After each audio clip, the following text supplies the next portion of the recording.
আমার কোনো স্টুডেন্টই হোমওয়ার্ক করে না। আজ শুধু একজন স্টুডেন্ট হোমওয়ার্ক করেছে। বেশিরভাগ স্টুডেন্টরাই হোমওয়ার্ক করে, কিছু কিছু স্টুডেন্ট হোমওয়ার্ক করে না। বাংলায় কত সহজে আমরা কথাগুলো বলি, সেম কথাগুলো যদি ইটালিয়ান ভাষায় বলতে হয়। এটা কিন্তু শুধু হোমওয়ার্কের সময় না, যে কোনো সেন্টেন্স আমরা এই শব্দগুলো দিয়ে তৈরি করতে পারি। সো চলুন শুরু করা যাক প্রথম ওয়ার্ডটি দিয়ে। সবাই হোমওয়ার্ক করেছে। সবাই ইটালিয়ান হচ্ছে তুত্তি। তুত্তি। তুত্তি hanno fatto i compiti. তুত্তি hanno fatto i compiti। তার মানে যতজন আছে সবাই ওই কাজটি করেছে।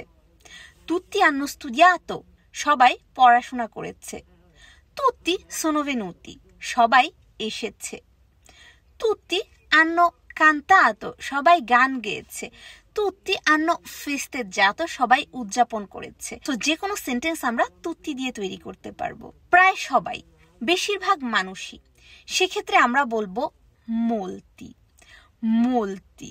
অনেকেই হোমওয়ার্ক করেছে। molti studenti hanno fatto i compiti. Molti studenti hanno fatto i compiti. In realtà al posto di molti possiamo utilizzare anche la maggior parte. La maggior parte মানে বেশিরভাগ স্টুডেন্টরা। আগের সেম সেন্টেন্সগুলো কিন্তু molti দিয়েও আমরা তৈরি করতে পারি। molti hanno cantato। অনেকেই গান গেয়েছে। molti sono venuti। অনেকেই এসেছে। molti hanno studiato। অনেকেই পড়াশোনা করেছে। এখন যদি অল্প কয়েকজন ব্যবহার করতে চাই, ইটালিয়ান ভাষায় বলবো pochi। pochi। poco মানে অল্প, অল্প কয়েকজন, pochi। pochi studenti hanno fatto i compiti। pochi studenti hanno fatto i compiti মানে অল্প কিছু স্টুডেন্টরা হোমওয়ার্ক করেছে। E sono le classiche giornate in cui io sono molto arrabbiata. Comunque pochi studenti hanno fatto i compiti। এই pochiটা কিন্তু অন্য সব সেন্টেন্সে আমরা ব্যবহার করতে পারি। In pochi hanno cantato। অল্প কয়েকজন গান গেয়েছে। In pochi hanno studiato। অল্প কয়েকজন পড়াশোনা করেছে।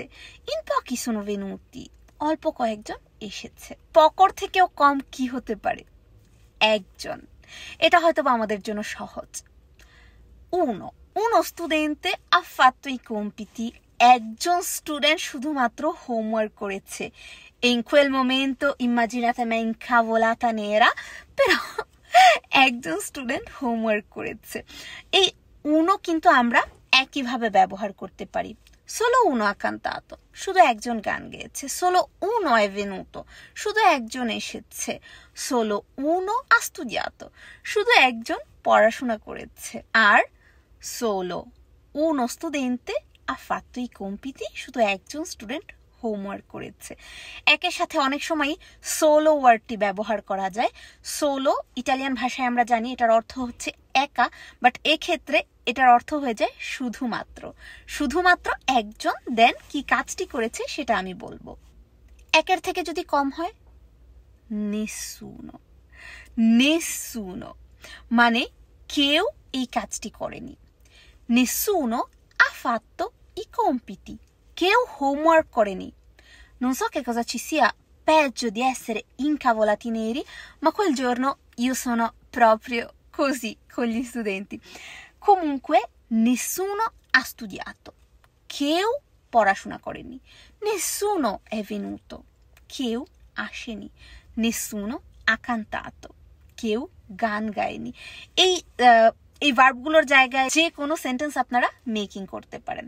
সো বাকি কঠিন দুইটি ওয়ার্ড শেখার আগে বলে দিচ্ছি যে কমেন্টে কিন্তু আপনারা চর্চা করবেন। সো তুত্তি, molti, pochi, nessuno এইসব ওয়ার্ড দিয়ে কিছু সেন্টেন্স মেকিং করবেন। যদি ভুল হয় ইনশাল্লাহ আমি কারেকশন করে দিব। এছাড়া আমরা আরো দুইটি কঠিন কঠিন ওয়ার্ড শিখবো। সেটা বোঝার আগে মনে করিয়ে দিচ্ছি যে ভিডিওটি লাইক ও শেয়ার করতে ভুলে যাবেন না। আপনার এই ছোট্ট শেয়ারের মাধ্যমে অনেকেই উপকারিত হতে পারে। সো molti উপকারিত হতে পারে এই ভাষাগুলো শিখে। নেক্সট যে ওয়ার্ড দুইটি শিখবো সেগুলো হচ্ছে ciascuno। ciascuno। ciascun studente deve fare i suoi compiti। প্রতিটি স্টুডেন্টের তার নিজের হোমওয়ার্কটি করতে হবে। ciascuno মানে কি? মানে সবাইকে আলাদা আলাদা একটি কাজ দেয়া হয়েছে এবং সবার নিজের কাজটি নিজের করতে হবে। ধরুন আমি যখন অফিসে কাজ করতাম, ciascuno deve svolgere il suo dovere, সবারই নিজের দায়িত্বটি পালন করতে হবে। তার মানে কি আমাদের সবার দায়িত্ব আলাদা। আর লাস্ট কঠিন ওয়ার্ডটি হচ্ছে ognuno। ognuno deve fare i compiti। ciascuno এবং ognuno কিন্তু অনেক কাছাকাছি, এটার পার্থক্য বোঝাটা কিন্তু খুব কঠিন। কারণ ogni studente deve studiare, ognuno deve svolgere il suo dovere, এই সেন্টেন্সগুলোতে ognuno মানে কি, মানে সবার কাজ করতে হবে, সবার পড়াশোনা করতে হবে, সবার হোমওয়ার্ক করতে হবে, বাট কাজটি একই কাজ। সো সবাই আমরা নিজের দায়িত্ব পালন করব, বাট দায়িত্বটি একই। পার্থক্যটা কিন্তু অত বড় না। ইনফ্যাক্ট অনেক সময়ই ciascuno এবং ognuno একে অপরের জায়গায় ব্যবহার করা যায়, বাট অর্থটি আমাদের জানতে হবে। এবার বলুন, আপনারা কি এই সবগুলো ওয়ার্ড জানতেন? যদি না জেনে থাকেন কমেন্টে জানিয়ে দেন, কারণ তাহলে এরকম আরো অনেক অনেক ভিডিও নিয়ে আসবো আমি আপনাদের মাঝে ইনশাল্লাহ। আমাদের দেখা হবে নেক্সট ভিডিওতে। আমি জানি যে লং টাইম ভিডিও রেডি করিনি কারণ আপনারা ফেসবুকে লাইভে কিন্তু সব সময় আমাদের অনলাইন ক্লাসগুলো দেখতে পান। সো কেউ যদি আমাদের ফেসবুকে এখনো অ্যাড না হয়ে থাকে, কি অপেক্ষা করছেন? ঋতুস ইটালিয়ান ক্লাস ফেসবুক পেজে অ্যাড হন। আমার ভিডিও না দেখতে পারলেও আমাদের লাইভ ক্লাস সবগুলো ইনশাল্লাহ দেখতে পারবেন। আমাদের দেখা হবে নেক্সট ভিডিওতে। আসসালামু আলাইকুম, আল্লাহ হাফিজ।